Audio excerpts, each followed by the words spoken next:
నిమజ్జనం అనమాట. మనకు ఒక్కరికి బాధ్యత లేదు. వినాయకుడు పెట్టినాం, వినాయకుడిని పెట్టినాక వచ్చి డెకరేషన్ ఇవన్నీ చూసుకోవాలి కదా. లాస్ట్ రోజు నిమజ్జనం రోజు ఇవన్నీ తీసేసుకోవాలి కదా. మన బాధ్యత అది. ఎవ్వరు లేడు ఇక్కడ, నేనే రావాలా, నేనే చేయాలా. చూడండి వీడు ఇప్పుడు వచ్చినాడు, ఆయిల్ పెట్టుకొని వచ్చినాడు. ఏం చేయమంటావు?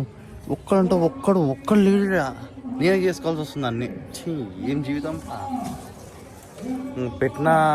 పెట్టినందుకు చేయాల్సి వస్తుంది, తప్పదు. ఈరోజు మొత్తం చూసేయండి ఎట్లుంటుందో. మొత్తం వైబ్ అంతా వేరే ఉంటుంది. మొత్తం చూడండి చివరి దాకా వీడియోని. Let's begin the show. ఇక ఎవ్వడు రాడు, మనమే చేసుకోవాలా. అంతా మనమే చేస్తున్నా. పొద్దున 6 గంటలకు వచ్చిన ఎవ్వడు, అందరు రాత్రంతా మేలుకున్నారు. ఏం చేసినకే ఏం లేదు. మళ్ళీ ఈరోజు నిమజ్జనం. సీ గైస్, నేనైతే తొందర వచ్చిన, ఇంటికి పోయి డెకరేషన్ అంతా